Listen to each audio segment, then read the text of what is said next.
Himalaya.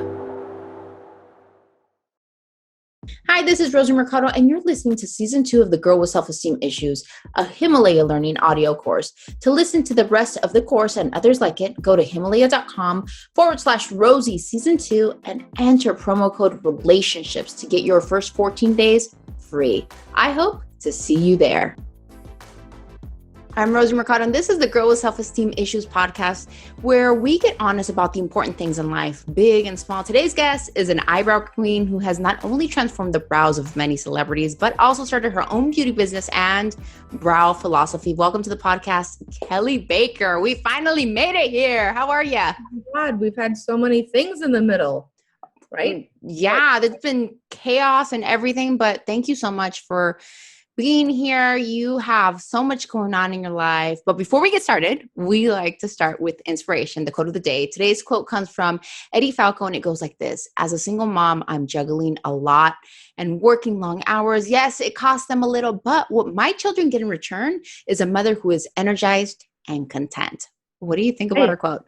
I love that one. Isn't it true though? When you I feel like as a mom, when you're working on your purpose and I don't know, you take time for yourself and you work on your dreams, not only are you a better human being, but you're a better mom. Like you're more, there's moments you get tired, of course, because motherhood could be draining. But when you're working on your purpose, I just feel like it comes together. You're juggling different things, but I just feel like you're just a better human being overall. Juggling so many things. And it's so important to take care of ourselves to be able to take care of our babies, right? Yeah, absolutely. And that's where that comes in. How has business and motherhood, how have you been able to balance that? I've been doing it for so long. The entire time that I've been building my brow business, I've had a baby. So he's going to be 15. He's literally been a part of the entire process and journey. And I was just telling someone else, you get accustomed and used to, it's just your regular daily life. You know what I mean? No, at first, when you had your babies, and starting the business, when you first focused on everything brows and you started getting known in the industry, obviously you were a mom. How did you find that inspiration? Because there's days that are hard, and this is where we get real about it. There's days that the juggling gets stressful, the days where you're all right, I didn't do that, but I got this done, and just trying to figure out the way. How did you find your way? Well, it's interesting. As he's gotten older, it's been easier to be able to do more. But I always made my schedule around him. So I had specific goals. So half the week he's at his dad's house. So I would work the days that he was at his dad so that when he was home, I was available for him. When he was little, I worked on the weekends, but then as he grew up, I took Saturdays off. I felt it was very important to be able to not, I didn't want my son growing up thinking my mom was never here on the weekend. I'm always with a babysitter. And to be honest, I don't know if he even remembers any of this stuff. Yeah. But I've literally made my schedule completely around him and what he's doing. So you build a business, you focus completely on brows. You base your whole business around this. How did you get to that point where you're I'm going to be the brow queen? This is what I love. I'm passionate about that. How did you find that?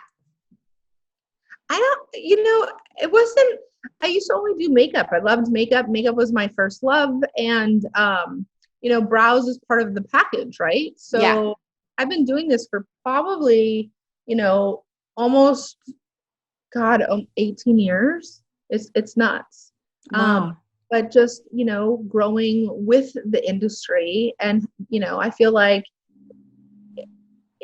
because of social media, it's really helped open up the doors for so many people in so many ways. Yes, there's a lot of negativity and negative aspects of social media, but in a business aspect, it's actually really good for you. It's free marketing. It's basically having a Super Bowl commercial live every day for the world to see, Absolutely. So Absolutely. I took advantage of the opportunity that I had and figured out how to use Instagram. And that's basically what made it grow to what it is today. I mean, I was already, once I was at the Instagram, growing stages and phase, I was already in the game for a while and already had cool clients and knew cool people and have done a lot of things. But then it helped me because I figured out how to take photos, how to post side by side photos. There were no before and after pictures of eyebrows. So me Yeah. posting that, people would see and be like, oh, okay. I want that. That's what I want. I want my eyebrows to transform to that. Yeah. And back in the day I made brow videos, and back then it was 15-second videos. Now they're a minute, and I'm like mastered the 15-second video, and it just was like none of those things were happening. So being able to play, I mean, even now with TikTok and Reels, I haven't even had a chance to even look at that. I'm like, listen, I'm overwhelmed with Instagram. Let me get this down. Olds do their TikToks. Let me know. I can't. I don't have time. How do you find it? Like, was it real difficult for you to say, because I know right now, especially through pandemic, so many people have faced like the end of their careers and just trying to figure out who they are, what direction. Like this is a time where a lot of people are picking up their inspirations or their dreams actually, and they're going after them. How hard was it for you to start your own business? I mean, it's a tricky question because obviously we all have a different way of thinking. And when I started my business, I didn't think of it being anything that it is today. All I wanted to do was browse in my own space in a room that I decorated the way I wanted to. That's it. It was super simple. That was it, and always making sure, like, I'm a Virgo perfectionist. I want everything to be perfect. The girls make fun of me, and I'm like constantly moving things around the salon, and like, don't be mad at me for moving it. I'm not mad at you. Let me just put it there and I'm good. You know what I mean? Like, just watch me be a weirdo. That's fine. But it just grew and grew and grew. I didn't want a salon. I had no desire for products, but I wanted my clients to be able to fill them in and like it and be able to do it good. So that's how that part of it even was born. And the salon part, girls started coming saying, can I work here? Will you teach me? Can I, it just turned into its own thing, to be honest. That's amazing that it turned into something its own thing, but not only that, it's also successful. Even now, do you receive pushback on everything that you're doing? In which way? Just pushback, like negative, like do you ever get like negativity that you deal with? Because I know there are a lot of people, like when starting a business or they're in it and they're grinding and they're doing their thing, there's always haters. And how do you deal with that? I mean, it's really hard. I feel for the most part, I'm pretty lucky in that department. I think the hardest part of anything, which I always say, is really just having a stylist leave and managing the people that work with you. That's when things get weird because they might post something, they might say something. No one ever knows the whole story. No one knows if they got fired or if they quit or what happened. And like that kind of drama stuff always sucks, But other than that, in general, we're good. I mean, I did have a moment during when the whole BLM movement started. I got some pushback then. Really? Yeah, I got some pushback on my colors of my products. And I, from day one, have always said that it is for every skin tone, every ethnicity, any person that walks in your door, you can use these products. But, someone commented talking smack, saying these are not. All right, girl, you can keep it real here. We're all good. You can keep it real. Trying to talk shit and be an asshole and be like, those colors would never work for me. And she had darker skin. And I literally on the cover page of my Instagram is Eugenia Washington from frickin' Top Model. Like, she's got pretty dark skin. And I am so specific about making sure that it can work for everybody. So when that happened, I was like, no, let me show you an example. And she just wasn't having it. So then a whole group of her friends hopped on and they all went off on me. And I was like, okay, I'm just, it is what it is. Yeah. So, you can't entertain that when it gets to that point. I mean, if you're doing your serving and everything's there, it just gets to a point where you can't argue anymore. You got to just gracefully leave and let it be what it is. So now too, it's like with that kind of stuff, it's like, you actually obviously haven't tried the products, because if you have tried the products, you'd know that it worked. And I always try I've actually been complimented on being nice in my replies, because every now and then you get a jerk, right? Yeah. And like I said, I'm pretty lucky. I'm usually pretty good about not bad, horrible people, but every now and then someone will say something, and I just try to be as polite as possible. And I literally had a girl reply to me and was like, "Damn, girl, you were so nice in that reply. Good job." Well, and I think it's so important, not only as a human being, your kids are watching, being a business owner, your name. I mean, how much business you get by word of mouth. I mean, I don't care that like that's wonderful Instagram and all that, but still word of mouth, like bad news gets out quick, and when people talk about you, they talk about your values and how you conduct business. And I think that just gives people a sense of peace, and to see you publicly react that way, I think it's so graceful, and it really shows how empowered you are. I really feel that way, because it takes two to create a war. Yeah, totally. I have trust me, even the other day in the salon, someone said something about someone who posted something about blah, blah, blah, blah, blah. And I was like, she did what? She posted what? And I'm like, you know what really pisses me off? I don't get to say shit. I am always the one who stands in the back and doesn't say so-and-so this and this and this and this. And it's frustrating, like it takes a lot to be the bigger person and keep your mouth shut and not talk shit and be like, but it is hurtful, it's hard for sure. But I think people also see it too. Like people who are on Instagram can tell who's being authentic. You know what I mean? Yeah, so absolutely. I don't even have to say it. Yeah. But what are things that you wish you'd known before starting a business? Like you look back and you're like, damn, I wish I would have learned that. Like now that I know this, like things would have been different. Like what are lessons that you've learned? I think really, honestly, the hardest part for me has been stylists that have come and worked and trained and built them and taught them how to post. And, I am a giver. If either one of you guys were here, I would do anything I could to make either of you guys happy and give, because that's just my love language. So I'm always trying to build everyone, not thinking that they're going to obviously take it and run, which clearly people do, right? Yeah. I get it. Yeah. In any field, that's going to happen. But like, I do sometimes wish I didn't show so much. You know what I mean? Because I've helped grow people to an extent where they wouldn't be doing what they're doing. Do you know what I mean? Yeah. And that's the thing. Like it's hard. It is what it is. Yeah. So you just gotta get through it and keep going and keep building your team. Now, love language. How important is understanding your love language to you? Because I mean, obviously not only does it play a big role in understanding love language in your personal life, but it also comes into business. I really feel that you can empower and motivate the people that you work with to become better and better through love language. How has that helped you, since you've mentioned that?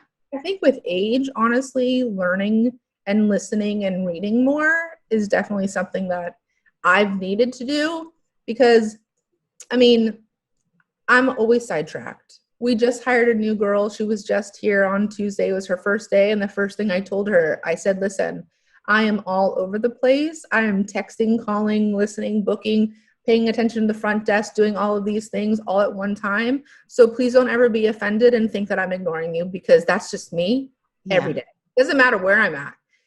So one of the things that I've had to learn to do is actually sit and listen to something when it's important, and when someone is speaking, and when people want to be heard. So but if I'm a walker and I don't jog, I have to learn how to jog. So even myself, I'm trying to teach myself, like, okay, just stop for a second. They don't know that I'm thinking that. Yeah. What they're saying, listen to what's going on, let them talk completely before you. It's just it's all, I think it's age, Yeah, there's a lot of wisdom that comes as you get older. But I think that's so important to be able to sit down, especially if you're listening right now and you are wanting to build a business and you're going through these tough times and you're trying to figure it out. I think one of the key things, and thank you, Kelley, for mentioning that, it's really important to be able to, especially when you're the boss and you're managing so many things, so many moving parts, so many things you have to take care of, pay attention, and you're constantly jumping, to be able to take the time to like sit still and listen and really be there. I feel like it's more effective. And I've learned that throughout the way, because I mean, even the other day I was doing some shipments out and I am on my phone sending shipment after shipment. I'm like, okay, I got to get this out. Like the production team needs to, like, this needs to go out. And then literally the girl tells me, what a beautiful dress are you wearing? And I'm literally on the phone thinking on my phone, talking, sending the shipments out. And she just stared at me, and she was staring at me. And I was like, did I miss something? And literally, like, they said you had a beautiful dress. And I'm like, I'm so sorry for not being present. I did not mean to be rude. Let me, I'm sending this out. Like, I'm having one of those days where I'm everywhere. But just like that could be taken as, she's not present, or she didn't acknowledge that, or, how rude. Like, what did people could take it the wrong way if you don't check yourself. And that's something that I could completely relate to, that I have to check myself to, like, get off the phone, like, be present, because it's a form of respect. And like you said, everybody wants to be heard. And when people are not heard, I don't know if you get this, people react. They react in different ways. And you're like, what did I miss something? Like, why are you angry? Or, and sometimes you don't get it. So if you want to grow, that is so important, to be able to listen and check yourself and really be present. That helps in everything, in relationships and business. It helps in everything. Yeah, for sure. I think also too, with what you said, how you didn't hear her, no one knows what the other person is feeling, how your day was.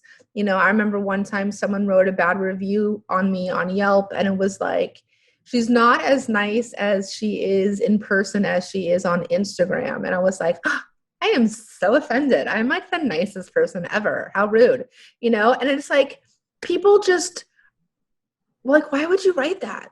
Like, maybe I had gas. Maybe my boyfriend just dumped me. Maybe I have a migraine and I'm just working. Like, you know what I'm saying? Yeah. Like, just want to jump to conclusions of things or whatever. And it's like, I always just try to say, especially to the girls at my shop, like, if so-and-so looks pissy today, let's not be pissy back.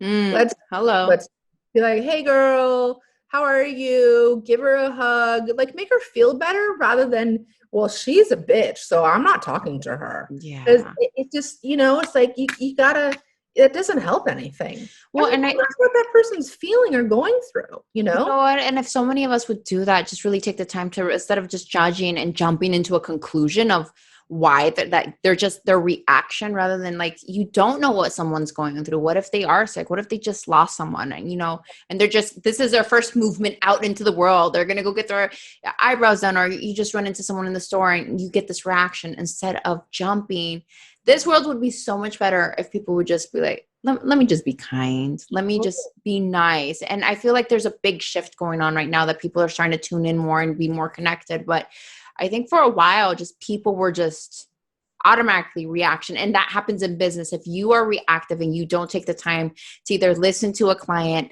listen to what they have to say, or you see that they're angry, to really ask, hey, I see that you're upset. Did I do something to offend you? Or are you having a bad day? Just that sometimes helps someone feel so much good, because it's like, oh, someone is paying attention to me. Like, hey, thank you for caring. Like, just sometimes you don't even realize that person is having an issue, and you're working, doing your thing, and you're like, wait, what did I miss? Why is she mad? What did I do? Well, talking about calming down and listening to people and love languages and how that's played a role. For people that are starting their business, especially now where they want to start a business, what are tips for people you would want to give so they can become their own boss? Well, I do definitely want to say that, the grass is not necessarily always greener. Being your own boss is a lot of responsibility, depending on what your goal. Yeah, I want you to really think about why you want to be your own boss, and what are your goals, and what do you think about being a boss is going to make you happier? Because it's true. Because a lot of people think, oh, I'm going to learn how to do this. I'm going to go open up my own place. Have fucking fun. Do you have any idea how hard it is? If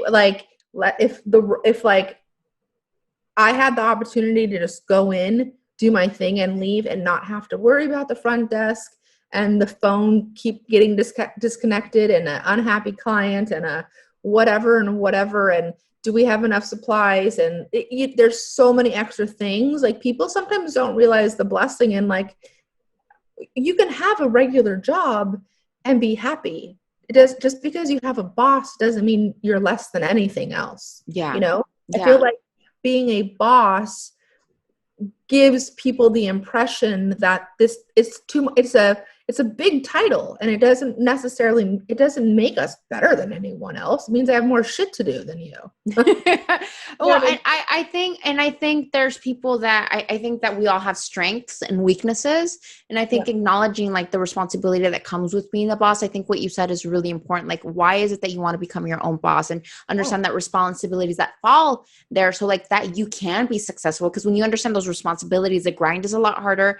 The passion really has to be there to get up even when nobody else is getting up, longer hours than other people. There are so many benefits to that. Yes, you know, there's things that come with that, creating your own freedom, your own financial freedom and stuff like that. If you're purpose driven, you know, what purpose are you driving your business, but really understanding the why, what the responsibility is, so you could keep on going. And when you find yourself in those problems, that you're able to not give up in those moments. Because I feel like if people don't understand what they're getting into, it's so easy to give up when you have a really big problem in business, and you don't know how to shift. You don't know how to get through it. Yeah, I agree. For sure. Now with everything with COVID, I've seen the transition. Like, you really adapted like really quickly. COVID happened. It took everybody, like it shocked everybody. It brought everybody to a halt. You're in the beauty business, one-on-one, personal touch.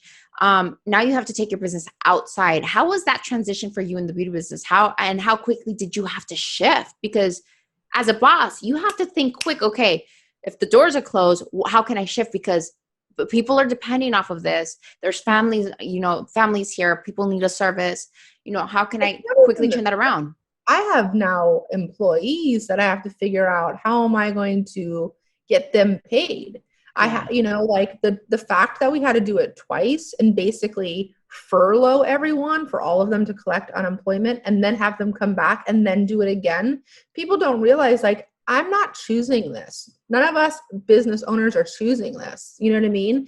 And then the government or whoever was giving that extra $600 check, and people didn't want to come back to work. They were making more money staying at home. And it's like, the thing is, you know, what some people don't understand is that if you get your job offered back, right? So I'm like, hey, Rosie, come back, or let's come, you know, we're open now. And they're like, no, I don't want to.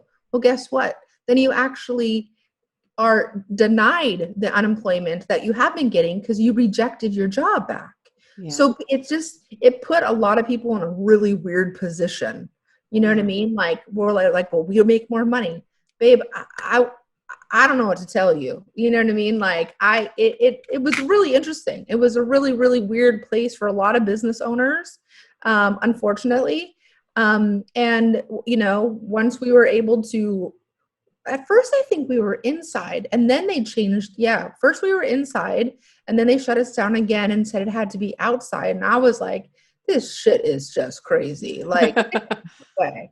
Like, the cleanest people around are estheticians and anyone that does any beauty service. We have to study biology, bones, theory of skin and cells and cleanliness and disinfecting everything.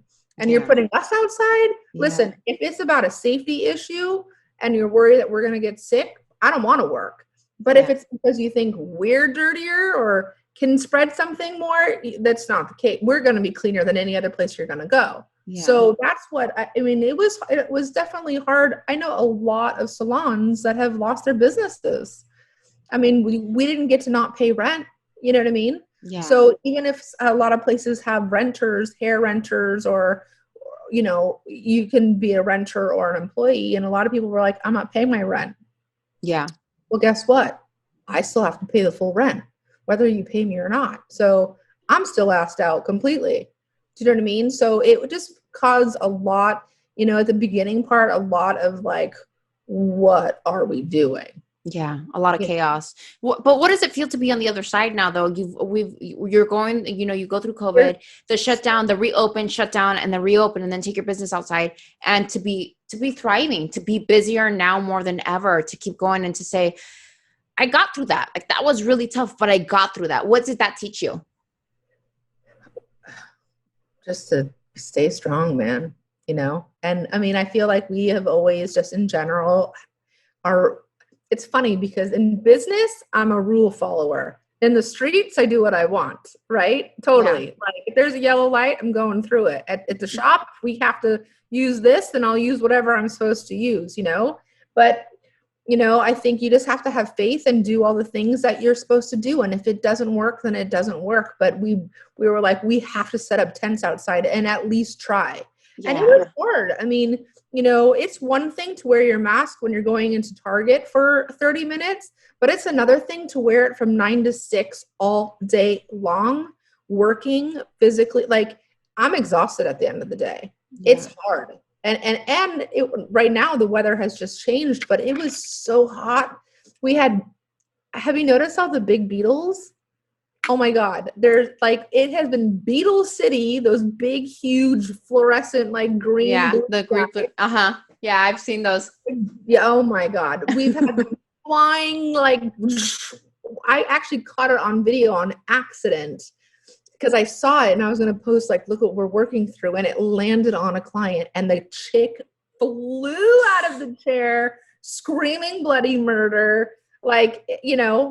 I mean, we're just working through it. We just got to get through it.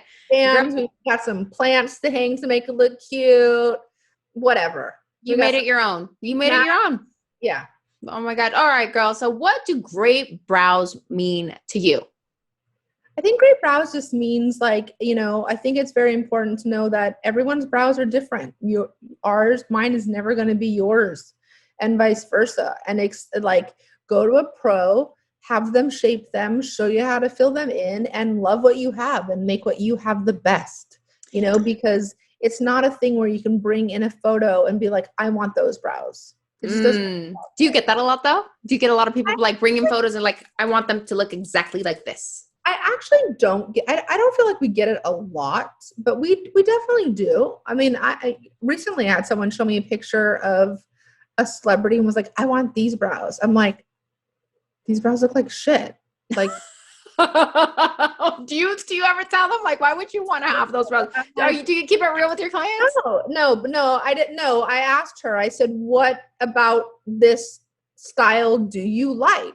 Because I am now trying to figure out what is she really saying? Yeah, what do you see here? And she had big, thick brows, and she felt like the ones that were too thin, that she just liked it. And I mean, I did what I could. I made them thinner, but of course, I don't want to make anyone's brows thin. Yeah. Or I had people, and they're like, "Oh my God, I want Kim Kardashian's. Oh my God, I want Shay Mitchell's." And I'm like, "Girl, your brows are so much thicker than both of theirs. Like, love yours." Yeah. Like they just want what the celebrity has. And I'm like, yours are better. Kim would like yours better. Do you think it could affect a person's self-esteem? Absolutely. 100%. How so? Well, because it's on your face and it's what you see. And, when you look good, you feel good. And it's so important to do whatever it is that you need to do, whether it's your hair, your brows, your lashes, your teeth, whatever your thing is, it's going to do it for sure. Oh my God. What are some tips that the people that are listening right now, they could start doing right now today, whether it's maybe they want fuller eyebrows. Is there something that they could do to put on, have fuller eyebrows? Just tips that they could start doing today to start taking care of that area. Well, it just depends on what their brows are already looking like. So if they're over tweezed brows and they want them fuller, they can use a growth serum, which is what I do. If you can see this little hairline here, I have been putting my growth serum on my hairline. Oh, really? It works there? If you've had hair there, it won't make hair grow where you don't have hair. Yeah. But if you've had there, like you put growth serum and it works? Yes. Oh, wow. So you see my little hairline, right? Just growing in. And that is just me being silly, being a girl, playing in my makeup area. And do you know what dermaplaning is? Yeah. Oh God. I love dermaplaning. It just makes, it just makes everything sit so much nicer. Same thing as a razor. It's basically shaving your face. So I did that with a razor and I shaved all the peach fuzz off my face. And I went here and I nicked this part. So I was like, oh shit, I just messed up my hairline. And over the years, I actually even had more of a widow's peak and was self-conscious of it because being younger and having something that looks different, people make comments about it. So I would actually even laser it off too. Oh, wow. But I'm like, and then someone was like, your hairline is so perfect. And I'm like, I'm not actually trying to make it perfect. Ew, now I feel weird about it being too perfect. And I'm in my makeup area. I'm like, oh my God, lather it on. I just started 2 weeks ago and it's starting to grow back. So isn't it so crazy how like we're so insecure about something when we're younger, and as we get older, we just like learn to like embrace it, and you know, it's just part of who I am. I had a client, I think it was yesterday, I don't remember who it was, but they said, my daughter is 13. When should I start bringing her in for her eyebrows? I go, now. Absolutely now. And she's like, really? She's not too young? I said, if she is questioning it, asking you, looking at it, commenting on it, it is time. It's time. If they have a little baby mustache, if they have anything that they're questioning, if they want to shave their legs, and mom's like, no, she's too young, you guys, they are going to get bullied. If they are feeling weird about it, it's time for them to do it 100%. So you don't have to give them shaped perfect eyebrows, but at least clean it up. Or wax your poor little lip or whatever, Yeah. Kelly, I remember a boy telling me I had a mustache when I was in junior high. Girl, I went through that too. I had boys making fun of me. Well, and I had really thick eyebrows. Like I had one eyebrow. So this area right here, they would make so much fun of me. But then again, culturally, like I was brought up like, not until you don't wear makeup until you're 15. You don't pluck your eyebrows until you're 15. So not until my quinceañera did I get to do all of those things. But still, I got made fun. I mean, I wish I would have started like when I was 13. Just if not like a full eyebrow, that's fine. Just clean up. Just take care of those because it makes life so much easier growing up. And it's just to help your child. We've all been bullied in some form. You know what I mean? And if they're in school and they're trying to focus and they feel uncomfortable, the whole goal is, you said, why are brows important or makeup? It's so that they feel good. They need to feel good, to be confident, to work hard and be happy, you know? It's as simple as that. Kelley, this is something that I like to call Rosie's Takeaways, where I ask guests about a moment of adversity that they had and how they overcame it. What was your moment of adversity that you had, and what was the lesson you learned from it? Oh, geez. I mean, I feel like there's so many. I think I would say just being a single mom, and I'm with you there, girl. My son is, like I said, almost 15. He's in private school.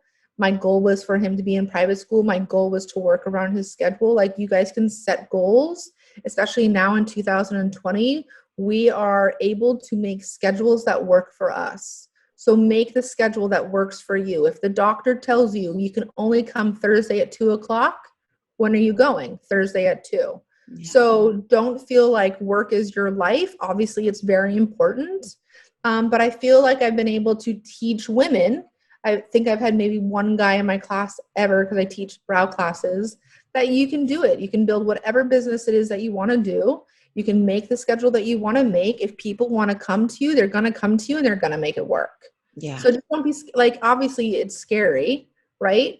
And even for myself, I used to work Saturdays and I'm like, oh my God, that's the busiest day. I'm going to cut off Saturday. I don't do Saturdays anymore. And then I worked half the week, and then I worked 2 days a week. Now I work 1 day a week in the salon. And I did that. Like, I made it created that lifestyle. Yeah. Where my mom was a single mom, I was in pre-daycare before school. I was in after daycare every day after school. And I wanted to make sure I did not do that with my son. And he doesn't even know what that is. He is so oblivious in his perfect little world. And, the thing is like, we can make it happen, and you have to work hard, and it's exhausting. And I cry, and he sees it, but you're doing it. You're doing it. And that's the beautiful thing, that you're doing it. And, and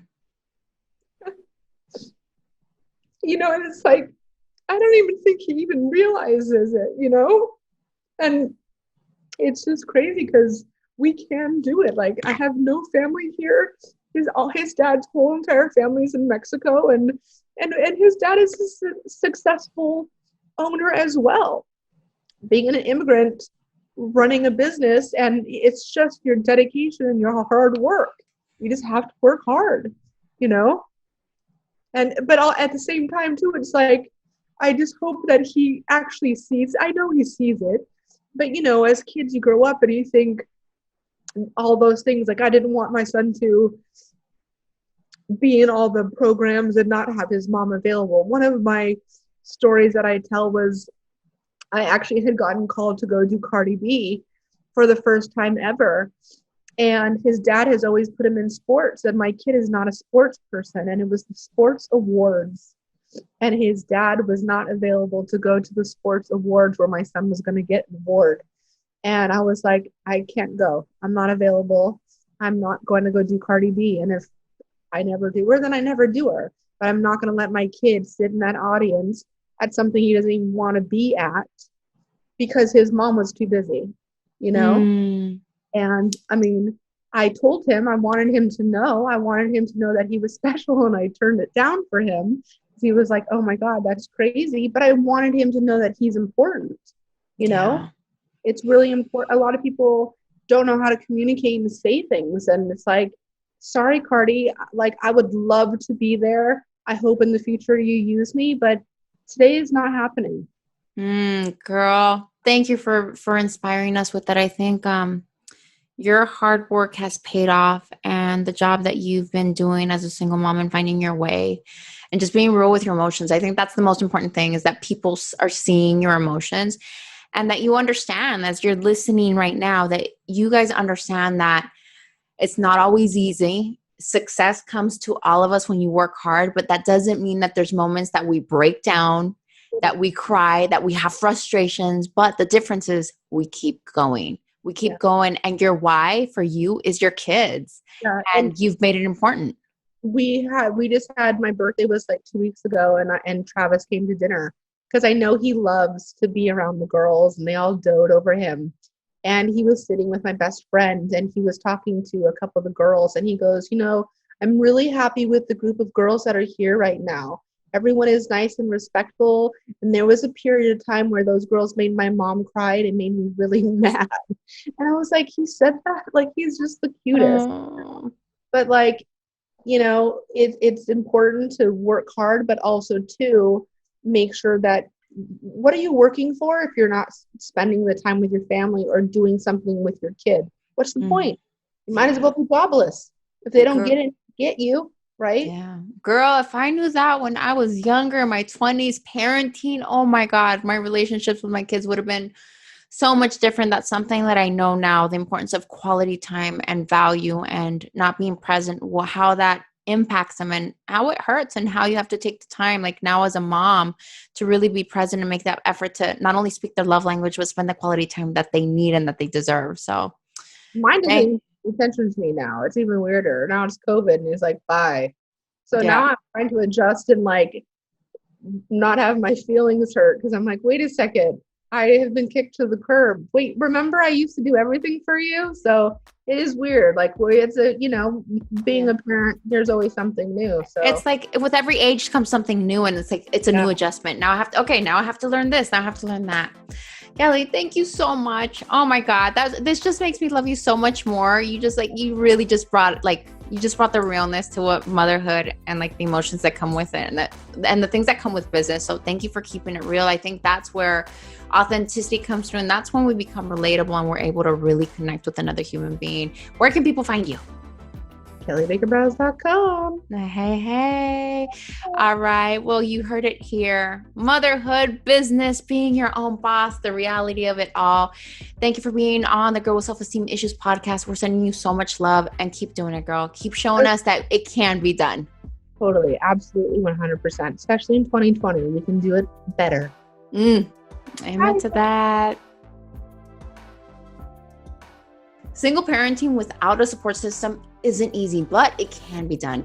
Not only can it be done, but you and your kids can actually thrive in it. It just requires you to be willing to change the way you picture your life. Asking for help can feel uncomfortable, especially when we're asking for help from someone who we can't already count on in that regard. But The importance is to start small. Ask another mother at a daycare or in the pickup line at school if she has any suggestions on where to buy a secondhand clothes in good shape.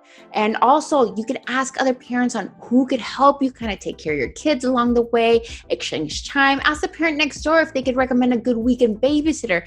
These are things that could help along the way when you're stressed and tight on a budget. Expectations are sometimes unreasonably high, whether they're our own or those of others placed on us. One of the best ways to get ahead as a single parent with no support system is to let go of the little things that aren't a habit or won't matter in a week. As your kids get older, they'll learn to do more for themselves. Life will get easier, as we heard with Kelley, and one day they'll be grown and you'll only need to take care of yourself again. Remember, I'm always here to help, always here to grow with you. If you want to hear more about my journey, be sure to check out my memoir, The Girl with Self-Esteem Issues, available both in English and Spanish through HarperCollins and HarperOne. You can find the link to purchase in the show description wherever you're listening to this podcast. Hey guys, this is Rosie Mercado with the Girl with Self-Esteem Issues podcast, and this is the look of the day. My top is provided by loveandlabels.com, hair by Jennifer Arias, makeup by Drea, nails by Lily, and jewelry by Melinda Maria Jewelry. What you just heard was season 2 of The Girl with Self-Esteem Issues, a Himalaya learning audio course. To listen to the rest of the course and others like it, go to himalaya.com/Rosie season 2 and enter promo code relationships to get your first 14 days absolutely free. I hope to see you there.